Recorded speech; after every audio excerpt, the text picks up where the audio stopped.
이 정도 우리가 캠페인을 벌리면 부정선거를 막을 수 있습니다. 왜 이게 중요하냐? 자, 지금 자유한국당 대표 황교안이라는 사람 보세요. 이제 아주 내놓고 탄핵 묻고 가자네요. 자유한국당 지지자의 70%, 80%가 탄핵 잘못됐다라고 생각하는데 탄핵 까면 안 된다라는 거 아니에요. 탄핵 까면 이거는 분열이고 이거는 내부 총질이고 이건 나쁜 짓이다. 이렇게 얘기하고 있잖아요.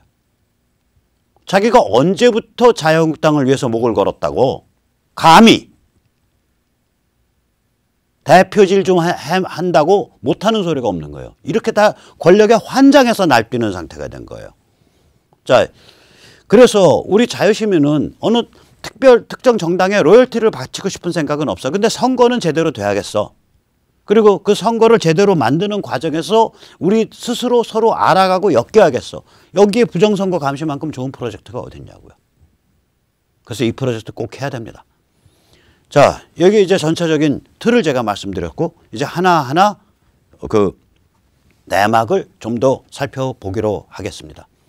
우선 제가 기존 사전투표용지는 불법이다라 그랬잖아요. 151조 등에 보면 사전투표용지는 미리 인수해서 갖다 놓게 돼 있어요. 1항에. 근데 같은 법의 6항에 갑자기 느닷없이 출력할 수 있다가 돼 있어요. 사전투표용지는. 그럼 1항과 6항 사이에 내부 충돌이 나는 거 아니에요. 법률 충돌. 불법이라기보다 기존 사전투표용지는 저거는 법률 내부 충돌 난다.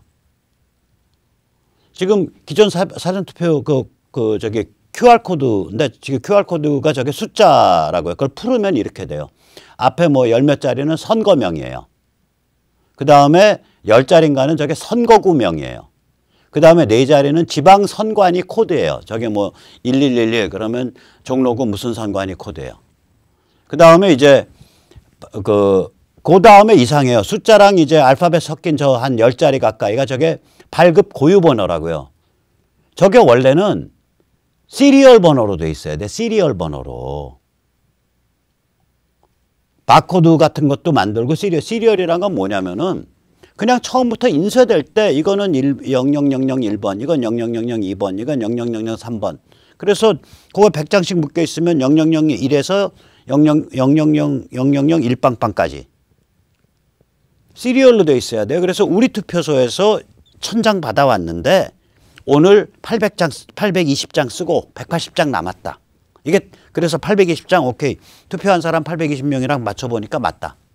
근데 이렇게 시리얼 번호를 매기려면 저게 아까도 말씀드렸듯이 선거구랑 지방선관위를 찍어야 되기 때문에 관외투표를 할 수가 없는 거예요. 관외투표를. 관외투표가 끼게 되면 저거를 현장 출력할 수밖에 없어요. 그러면 와서 어떤 사람은 저 울릉도 사는데요. 저 제주도 사는데요. 저기 강원도 춘천 사는데요. 사람마다 다 달라 선거구랑 지방선관위가. 그러니까 현장 출력을 할 수밖에 없어요. 관외투표라면. 그 관내투표로 하는 순간 바꾸면 관외투표 없이 선거법 어디에도 사전투표에 관외투표를 둘 수 있다가 없다니까요. 이거 선관위에서 오버한 거예요. 관리도 안 되는 걸 갖고. 불법적 소지가 줄줄이 있는 걸 갖고 오버한 거라고 선관위가. 그래서 이거 선관위가 법률적 책임을 물어야 됩니다. 관내투표를 하면은 저게 미리 인쇄된 용지를 쓸 수 있어요. 선거구와 지방선관위가 정해져 있는 거잖아. 관내투표를 하면. 그게 정해지면 발급번호를 시리얼을 쓸 수 있어요. 시리얼을 쓰게 되면 1년 번호를 쓰게 되면 사람이 보고서 0001번에서부터 0001번에서부터 00823번까지 썼으니까 823명이 오늘 투표했네. 맞아. 명부 봐봐. 823명 맞아. 그러면 투표용지 밖으로 샌 거 없네. 근데 우리가 1200장 받아왔다 그랬지? 그러면은 보면 824번부터 01빵빵빵 거지 있냐? 있네. 남은 거 제대로 있네. 이렇게 참관인들이 감사를 할 수 있다고요. 그런데 아까 저 투표용지 저런 식의 발급번호를 해버리면요. 참관인들이 저걸 못해요. 오디트를 못해요. 감사를. 참관인이 감사 못하는 그런 놈의 투표가 어딨냐고.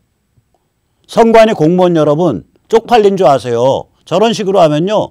북의 사이버 부대가 공작할 수 있다고요. 순 엉터리로. 간첩망이 공작할 수 있어요. 여기가 어떤 땅인데 너무 부릅뜨고 지켜야 되는데. 그래서 다시 한번 정리해서 말씀드리면 현장 실시간 출력은 법률 내부 충돌 151조 내부에서 그거 됩니다. 그 다음에 기존 고유 번호는 비밀 투표 원칙과 충돌됩니다. 아까 저런 식의 고유 번호. 그 다음에 기존 고유 번호는 시리얼이 아니기 때문에 참관인의 발급수와 투표인수 그 상호 대조 검증을 원천적으로 차단합니다. 이런 문제들은 결국 그러면 기존에 선거일 날 쓰는 그런 인쇄된 제대로 된 인쇄해서 배달받는 그 투표용지 쓰려면 어떻게 해야 되냐. 관외 투표를 중지하면 됩니다. 관외 투표 중지가 그럼 법을 고쳐야 될 일이냐. 아니에요. 선거법상 어디도 사전투표는 관외 투표도 가능해야 된다는 말 없어요.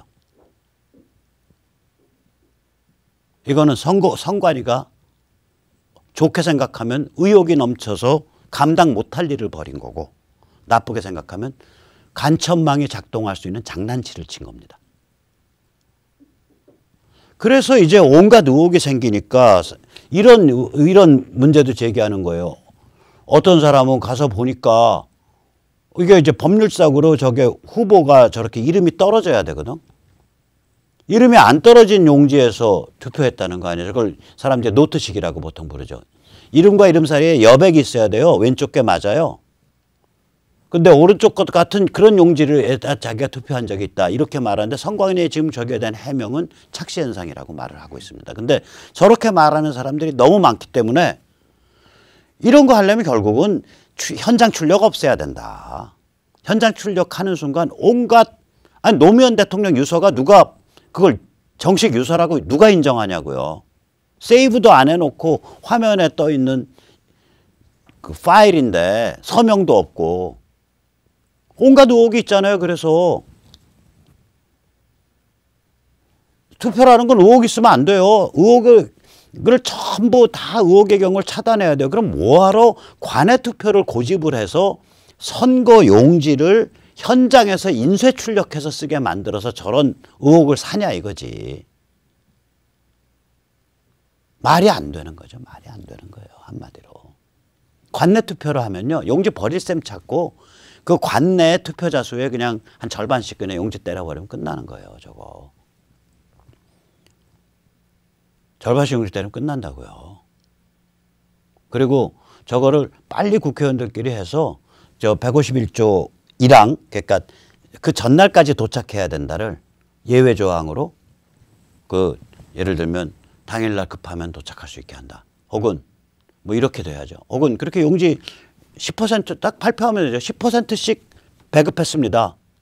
그래서 엄청 남을 겁니다. 근데 더 이상 그게 곤란하니까 사전투표는 이번 선거에서는 10%가 최대입니다. 관내. 하고 미리 얘기하면 돼. 자기 바쁜 사람은 얼른 가서 10% 안에서 사전투표하면 돼요. 그리고 인터넷에 사전투표 용지 떨어졌음. 불가. 이제 더 이상 불가. 이거 딱 나오면 되는 거예요. 실시간으로. 이렇게 돼야죠. 당연히. 투표가 장난이냐고. 투표가 소비자 편의성의 문제냐고. 다른 나라들은 투표에 대가를 다 쌓아요. 너 투표하려면 주말 놀지 마. 그 주말에 하는 나라들이 거의 대부분이에요. 심지어 미국 같으면은 미리 가서 내가 투표자요 라고 선관위에 등록을 해야 돼. 제가. 투표인으로서. 그 다음 투표일은 아예 적어야 휴일이 아니에요. 자기가 시민으로서의 권리를 행사하는데 권리 행사하고 싶지 않은 사람을 왜 입에다가 달콤한 걸 자꾸 하냐고요. 오케이. 우리나라는 원래 그런 나라야. 오케이. 그렇게 해서 이 사용자 편의성, 투표자 편의성, 유저 컨비니언스란 말은 있어도 보터 컨비니언스, 투표자 편의성이란 말은 없는데 그게 있다고 치자고요. 그래도 그 한계가 있는 거지. 사전투표를 전국 어느 사전투표소에서나 전국 어디 선거구에 속한 투표자가 다 할 수 있다? 어떻게 감당하려고 그 짓을 처벌려 놨냐고요. 어떻게 감당하시려고. 그래서 관외 투표는 없애야 된다. 저거 없애는 건 아무 법규상의 문제가 없다. 아무 법규상의 문제가 없다. 그 다음에 미리 인쇄된 사전투표용지 갖다 놓고 써라. 충분히 인쇄해라. 그렇게 해봐야 그 종이값 몇 개 더 안 나간다. 그 두툼한 공보지 보내는 거에 비하면 아무것도 아니다. 그러고도 투표용지 떨어지면 저희가 이번에 관내 투표자의 10% 정도를 인쇄를 했는데 투표용지가 떨어지게 되면 투표를 더 이상 못 하십니다. 라고 미리 공지를 해둬라. 이런 거예요. 이게 맞는 거라고요, 게임이. 이게 맞는 거라고요. 보통 뭐 아까 보세요. 사전투표소가 3천 몇백 개잖아요. 근데 선관위가, 지방선관위가 253개거든요. 지방선관위 하나당 사전투표소를 한 10개 남짓 하는 거거든요. 한 지방선관위당 해당 전체 그 선관위 주민, 그 20만에 10%, 2만 장씩 갖다 놓으면 10몇 개 하면 20몇만 장 인쇄한 거예요. 그러면 이제 실제로 10% 했다는 것 중에 18만 장 버리는 거예요. 불살라서. 18만 장 버려봐야 그거 뭐 종이값 해서 인쇄비해서 장당 한 5원 하면은 그거 뭐 한 100만 원 돈 버리는 거예요. 그러면 전체적으로 뭐 2억 버린 거라고. 200 몇 개 선거구에. 왜 그거 못하냐 이거지. 어느 투표소에 가거나 해당 선거구에, 그럼 선거구에 예를 들어 내가 종로구다 그러면 내가 종로구 주민이면 종로구에 있는 어느 투표소에 가거나 할 수 있다. 그 정도까지가 최대의 투표자 편의성 봐준 거다 이거예요. 그거보다 더 봐주려 그러면 관리가 안 돼서 사고 난다 이거야. 관리 안 돼서 사고 나는 그런 거를 국회의원들이 법이랍시고 저렇게 만들어 놓은 거예요. 보고 있으면 선거법 읽다 보면요. 야, 국회의원들 지능이 얼마냐? 이 인간들 이게 준헌법적 법률인데 여기에 문제점 생각 안 해봤냐? 이거 IQ 2자리들 아니야 이것들? 이런 생각이 막 들고 구역질이 나요. 국회에 대해서. 구역질이 납니다. 진짜로. 더욱이 어떤 다른 법률도 이 한 조항 안에 한 법, 그러니까 예를 151조 안에 1항과 6항이 다른 얘기를 하고 있으면 1항 쪽에 단 아래 6항에 해당하는 것, 6항이 나중에 추가된 거예요. 6항, 그건 예외로 한다. 이런 게 1항 쪽에 붙어요. 근데 이놈의 선거법은 보면 1항과 6항이 충돌이 나는데 그런 게 하나도 없어. 그러면 법조문 안에 항목 간에 다 충돌이 일어나고 있어요. 이것들은 법을 그대로 만들었나? 국회의원이라는 것들이. 야, 니들 인격이 걸레라도 이거 뭐 민주당만 욕할 일 아니에요. 2014년에 이거 많이 만들어졌어요. 사전투표법. 그 당시 여권이 다수당일 때 만들어졌다고요. 그럼 야, 니들 하나하나가 걸려더라도 법은 제대로 만들어야 될 거 아니야. 이 생각까지 난다고 이게. 대한민국 수준이 이거밖에 안 되는 거예요. 자, 그래서 우리 자유시민이 떨치고 일어나야 됩니다. 방법이 없습니다. 어디서 인재가 하늘로부터 선물처럼 축복처럼 쏟아져 내리지 않아요. 그 인재가 그 인재예요. 비슷비슷해요. 그러면 어떤 식으로 해야 되냐? 자유시민이 선거구별로 네트워크를 만들어서 이 사람들을 끌고 나가고 버르장머리를 가르쳐가지고 사람다운 존재, 사람 꼴값하는 존재로 바꿔야 합니다. 자, 사전투표 얼마나 개판인지 또 보시죠. 원래 선거법 어디에도 보면 자루란 얘기는 안 나와요. 선거법에. 전부 투표함입니다. 투표함은 봉인하게 되어 있습니다. 그런데 전국 규모로 해버리니까 이게 몇 명이 투표할지 모르잖아요. 그러니까 이 사람들이 꼼수로 뭐를 했냐. 자루에다 넣게 돼 있어요. 근데 자루가 겉에 드러나면 안 되니까 기존 투표함을 뜯어갖고 변조를 했어요. 시건 장치를 없애고 봉인 장치 없애고 함 뚜껑의 아랫면에다가 자루를 붙이고 그 다음에 한 몸통은 자루 거치대로 사용하는 거예요. 우리가 왜 그 쓰레기 봉지 거치대 있잖아요. 비닐봉지를 이렇게 끼워갖고 거치할 수 있도록 그런 식의 기존 투표함을 뜯어갖고 그렇게 거치대로 만든 다음에 거기다가 이제 이상한 이름 하나 붙여놓은 거예요. 사전투표함 받침대. 그럼 받침대 위에 함이 올라가냐? 없어요. 함 안 올라가. 받침대 위에 뭐가 올라갔냐? 받침대라는 건 뭐냐? 원래 기존 투표함에 몸체가 사전투표함 받침대라고 이름을 붙여놓고 기존 투표함의 뚜껑을 분리를 한 다음에 완전히 뜯어낸 다음에 거기다가 아랫면에다 자루를 담아요. 자료를 붙였어. 이거 왜 이렇게 하냐?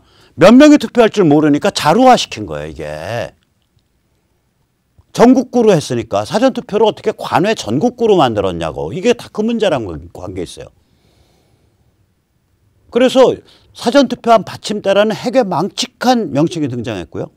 이건 관외 투표, 즉 전국구 투표가 가능하도록 만드니까 이게 얼마나 투표가 몰릴지 모르니까 저 자루화시킨 거라고요. 사진 한번 다시 보시죠. 그래갖고 저 개표소로 가면요. 저 키가 낮은 건요. 자루만 온 거예요. 자루에다 뚜껑만 위에 달려갖고 온 거고요. 저 키 큰 놈이 하나 서 있죠. 저기 오른쪽 위에. 쟤는 뭐냐면 일부 투표에서는 워낙 해괴망측하니까 아예 자루만 빼서 보내기가 좀 이상한 것 같거든. 그러니까 함을 그러니까 쟤들 용어로 말하면 선거관리위원 용어로 말하면 그 밑에 몸통부 함의 몸통부를 그냥 붙여갖고 거기다 봉인을 막 때린 거예요. 저렇게 개판으로 운영한다니까요. 이거면 또 말을 안 해요. 더 심각한 문제는 이게 이제 사전투표소에서 매일 마감이 되면 이게 지방선거관리소로 가요. 그럼 제대로 사전투표함 보관장을 만들어야 될 거 아니에요. 베니아 합판이라도 해서 사람 못 들어가게 딱 한 구석 막아가지고 저기 자물쇠 달고 그 바깥쪽이나 그 안쪽에 CCTV 달고. 그래서 이게 문제가 없는지. 이게 왜 그러냐면 일반 선거일 투표는 투표장에서 바로 마감되자마자 그게 바로 개표소로 이동을 하잖아요. 근데 사전투표는 이틀인가 사전투표하고 또 3일을 더 묵었다가 그 다음에 개표소로 가요. 총 5일인가 6일을 밤을 잔 다음에 개표소 갑니다. 그리고 이틀 동안 사전투표하는 날은 매일 사전투표 그 함이 사전투표소에서 지방선관위 사무실로 옮겨져요. 그러면은 당연히 지방선관위 사무실에는 사전투표함 보관장이 제대로 만들어져야 될 거 아니에요. 이거 보관장 안 만들어 갖고 저기 어디 뭐 이상한 저기 비품 안 쓰는 비품 쟁여놓은 저기 창고방 구석에다가 찌그려 놓은 거 보세요. 이게 신성한 주권을 보관하는 방식의 선관위가 이것들이 정신머리가 나갔어요. 그래서 이거 어떻게 해야 되냐. 사전투표는 관내만 해야 돼요. 관내만 하면 합법적 투표용지를 쓸 수가 있어요. 그러니까 현장 출력을 안 할 수가 있다고요. 한 2억 써버리겠다고 하면 전국적으로. 그 다음에 두 번째 자루가 아니라 합법 투표함을 사용해야 돼요. 합법적 투표함을 사용해야 돼요. 그 다음에 봉인을 했을 때 투표함을 봉인했을 때 자유 촬영을 하게 해야 돼요. 참관인이 누구든지 촬영할 수 있게. 그 다음에 사전투표함은 매일 마감 후에 지방선관위 사무실로 이동되어 보관해야 돼요. 그때 이 보관장이 벽과 자물쇠와 24시간 CCTV가 설치된 별도의 보관장으로 따로 장소가 딱 만들어져야 돼요.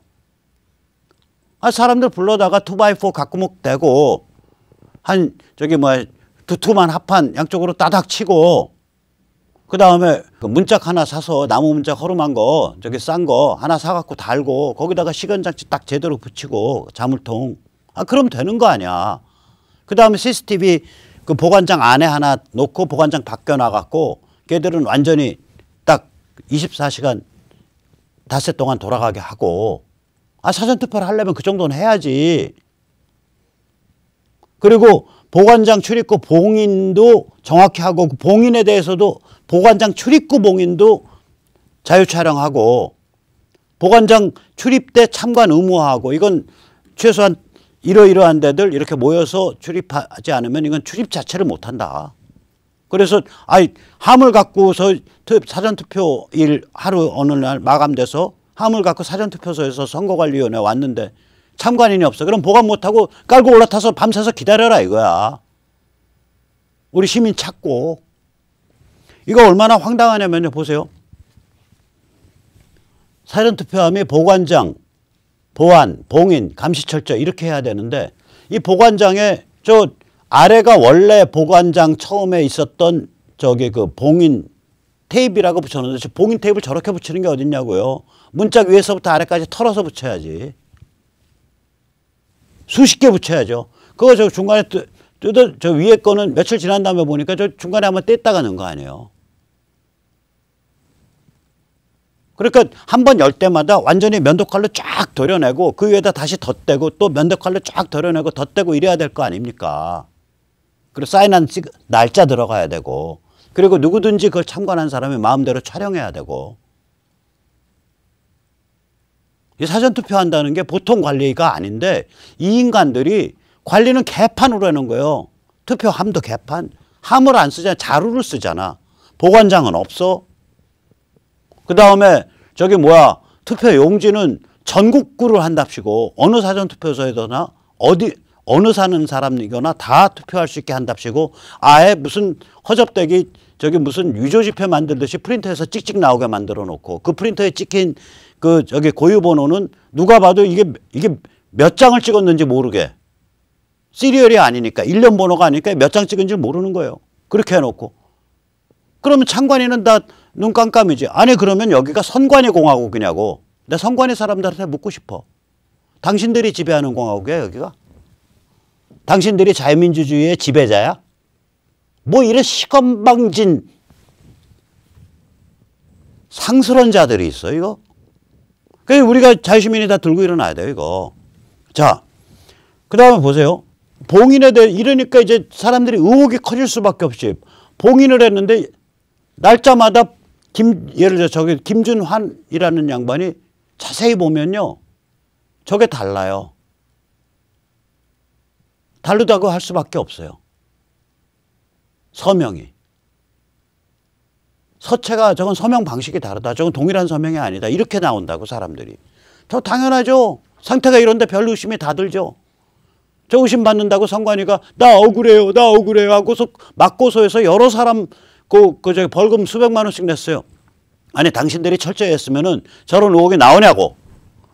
뻔뻔해 갖고 말이야. 어디서 배워 처먹은 버르장머리로 사람들이 정당한 의혹을 제거하는 데 대해서 감히 맞고발을 해서 그 벌금을 내게 만들고 말이야. 법에도 없는 자루를 쓰고 법에도 규정이 안 되어 있는 전국구 사전투표소를 만들고 법률 내부에서 충돌이 나는 현장 출력용지를 쓰고 사전투표하면 어디 무슨 직기비품 보관하는 데다가 처박아 갖고 천하게 굴리고 그게 당신들이 주권의 행사의 증거물을 다루는 방식이야? 당신 집안이나 당신 인격은 그렇게 개상스러워?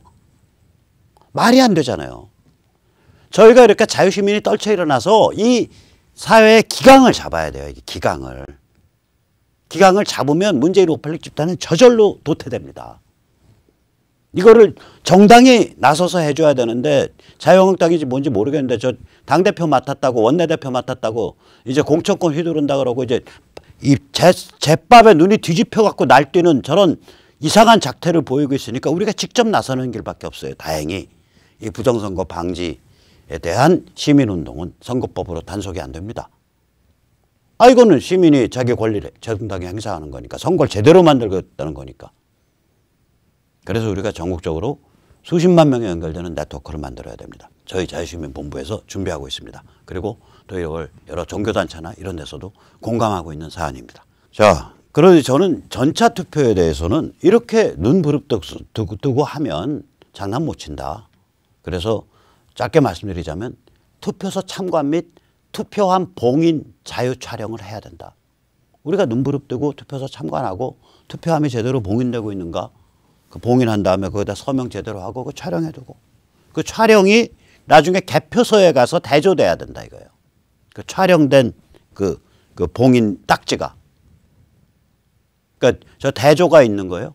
그 다음에 선거일 투표함에 투표소 개표소 이동을 에스코트 해야 된다. 당연히 저기 사전투표함도 개표소 이동 에스코트 해야 되고 사전투표소에서부터 지방선거관리위원회까지 가는 것도 에스코트 해야 되고 그러니까 사전투표함은 에스코트가 2번 구간에 걸쳐서 일어나요. 그 다음에 개표인 검표 당연히 참관해야 되고 이 개표할 때 투표소별로 묶어라 이거야. 그렇게 지시를 해야 돼요. 개표할 때 투표소별로 묶어놓고 그러면 이게 예를 들어서 투표소가 100개고 그 다음에 100개다 그러면은 그 중에 투표소 개수 기준 5% 이내 5개 투표소 거 여기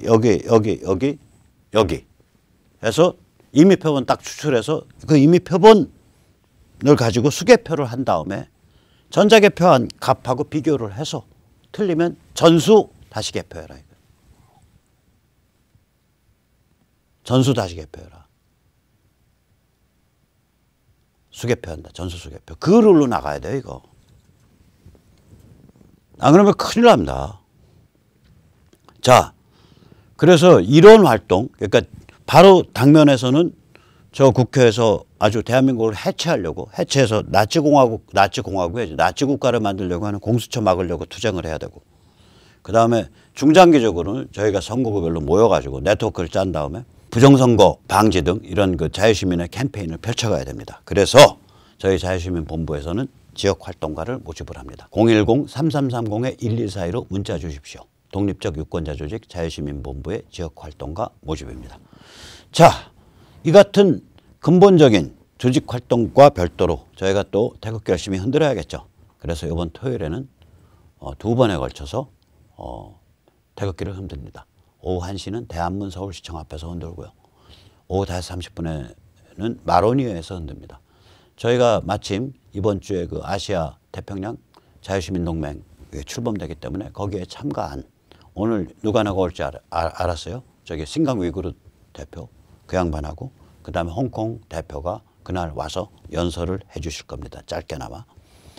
자, 오늘 이제 자유태평양 시민 자유시민 동맹 이제 시작되는 그런 컨퍼런스가 지금 이틀에 걸쳐서 열리고 있는데요. 오늘 제가 사회보는 1부는 끝났습니다. 미중 문명전쟁과 아태 자유혁명은 끝났고요.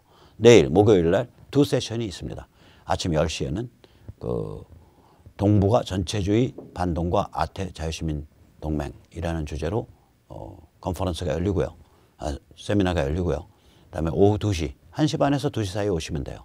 오후 2시에는 위기의 대한민국, 자유혁명과 북한 해방을 위한 새로운 전진이라는 그런 세션이 열립니다. 내일도 많이 참여해 주십시오. 오늘은 프레스센터 국제회의장에 꽉 찼어요. 한 300분 가까이 오신 것 같아요. 그래서 오신 분들이 다 참 재밌는 얘기, 또 유익한 얘기, 또 기운나는 얘기, 또 분개할 얘기 다 잘 들었다. 이런 반응이셨어요. 오늘 참 좋았습니다. 내일도 좋은 세션이 이루어지기를 빕니다. 자, 오늘 여기까지 모셨습니다. 자, 우리가 이제 이 자유시민이 단결해서 투쟁을 하면 고지가 멀지 않습니다. 신강에서 오신 분은 신강이 자유화될 때까지 결국 중국 자유화랑 다 맞물린 건데 얼마나 시간이 많이 걸리겠어요. 거기에 비하면 저희는 참 복받은 복에 겨운 싸움을 하고 있다는 걸 오늘 느꼈습니다. 자, 오늘 여기까지 모시겠습니다. 감사합니다.